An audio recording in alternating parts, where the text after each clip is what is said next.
Assalamualaikum warahmatullahi wabarakatuh. Kembali kita bertemu dalam budaya alam Minangkabau. Kali ini akan kita bahas tentang falsafah alam Minangkabau. Falsafah alam Minangkabau ini terbagi dua. Yang pertama yang akan kita bahas makna alam dan hubungan manusia dengan alam. Yang kedua, alam takambang jadi guru dan penerapannya. Kadar kompetensi yang kita harapkan mengenal, memahami, dan menghayati falsafah alam Minangkabau. Sedangkan kompetensi dasar yang kita harapkan adalah yang pertama mengenal, memahami, dan menghayati makna alam dan hubungan manusia dengan alam. Yang kedua, mengenal, memahami, menghayati, dan mengapresiasi alam takambang jadi guru dan penerapannya dalam kehidupan sehari-hari. Ungkapan alam takambang jadi guru sangat akrab di telinga orang Minangkabau. Ungkapan itu tidak asing lagi baginya. Mulai dari anak-anak sampai dengan orang dewasa sangat akrab dengan pernyataan itu. Hal itu memang pantas, karena filsafat hidup orang Minangkabau adalah filsafat alam. Artinya orang Minangkabau melandaskan pedoman hidupnya kepada alam. Pada kali ini kita akan bahas tentang filsafah alam itu. Ungkapan alam takambang jadi guru merupakan landasan pembicaraan.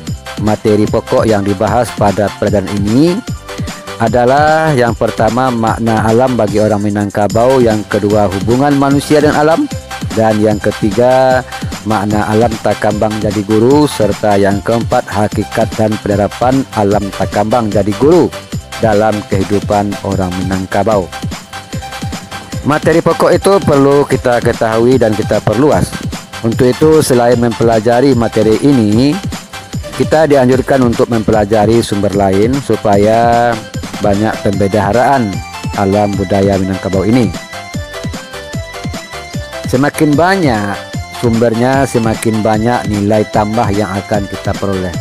Sumber-sumber itu ialah buku-buku tentang Minangkabau, orang tua-tua di kampung, pemuka adat, media massa, dan narasumber lainnya. Hampir dalam setiap pelajaran kita dianjurkan untuk mencari sumber lain. Baiklah, kita akan lanjutkan materi kita tentang materi alam Minangkabau ini, tentang filsafah alam Minangkabau. Makna alam dan hubungan manusia dan alam. Bagi orang Minangkabau bukan hanya sekedar tempat lahir dan tempat hidup. Alam bagi mereka adalah segala-galanya. Alam bagi mereka mempunyai makna filosofis. Mereka mengungkapkan alam takambang jadi guru. Hal itu pula lah yang membuat mereka menukilkan pandangan hidup dalam pepatah, patitih, petuah, dan mamangan dari bentuk, sifat, dan kehidupan alam. Orang Minangkabau memandang alam terdiri atas empat atau dapat dibagi empat.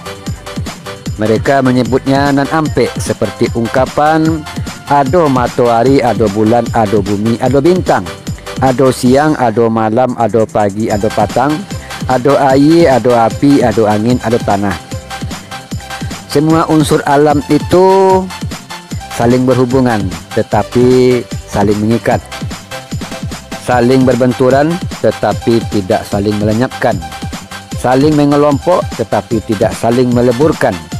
Unsur-unsur itu masing-masing hidup dengan keberadaannya atau eksistensinya dalam suatu keharmonisan, tetapi dinamis.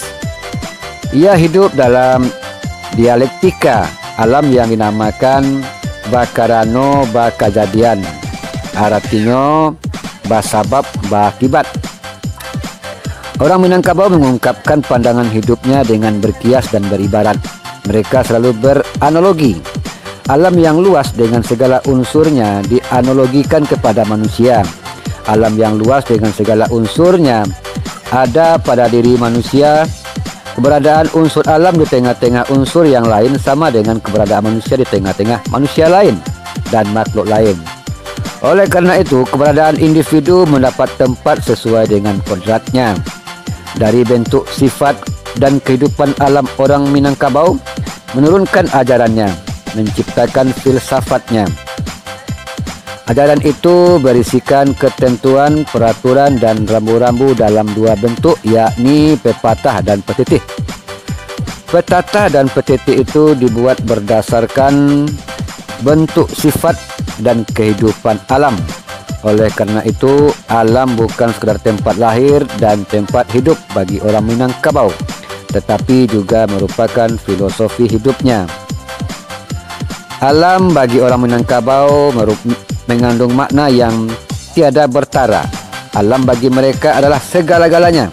Mereka menganggap dirinya bagian dari alam. Kepada alam mereka menyandarkan kehidupan, dengan alam pula mereka hidup. Karena itu mereka sangat akrab dengan alam. Menurut orang Minangkabau, hubungan manusia dengan alam sangat akrab. Mereka beranggapan manusia adalah bagian dari alam. Bahkan ada di antara mereka yang berpendapat manusia itu adalah alam itu sendiri. Hal ini dibuktikannya bahwa unsur-unsur yang ada pada alam luas, yang disebut juga dengan alam makro, ini ada juga pada diri manusia atau alam mikro. Di alam ada air, api, angin dan tanah. Pada diri manusia juga ada air, ada api, ada angin dan ada tanah. Alam bagi orang Minangkabau adalah segala-galanya. Oleh karena itu kehidupan dan keindahan alam sangat didambakannya. Mereka mengungkapkan keindahan itu dengan penuh perasaan. Antara lain diungkapkan sebagai berikut. Elo ranahnya Minangkabau, rupo karambi tinggi-tinggi, cando pinangnya lingguyuran. Rupo rumputnya ganti-gantian, gunung Marapi jo Singgalam, Tandike jo Gunung Sago, Pasaman di Gunung Talang. Nan ba gunung ba buki-buki, nan ba hutan ba rimbo labe, nan ba buki ba guo batu, nan ba ngarai ba lurah alalam, nan ba danau aye mangalie, nan batasi ba payau-payau. Alam yang indah itu bukan sekadar dipujanya, tetapi juga dimanfaatkannya.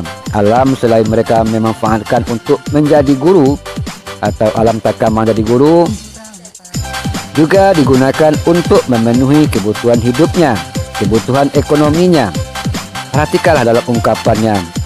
Sasuke duo baleh tai sapucuk mangko digantang.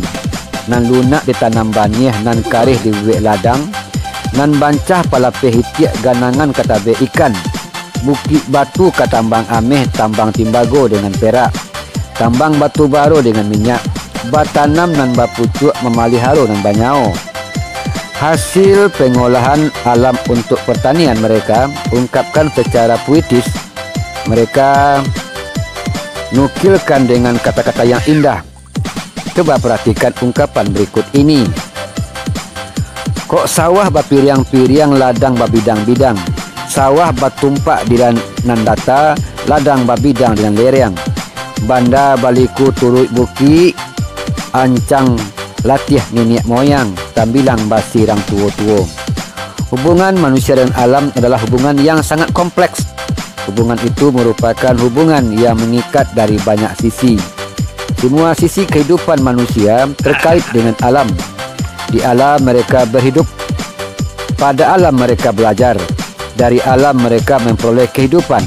Itulah sebabnya masyarakat Minangkabau sejak zaman dahulu telah akrab dengan alam dan bahkan menyatu dengan alam. Terima kasih. Itu saja yang saya sampaikan pada kesempatan ini. Semoga kamu paham dan diucapkan terima kasih.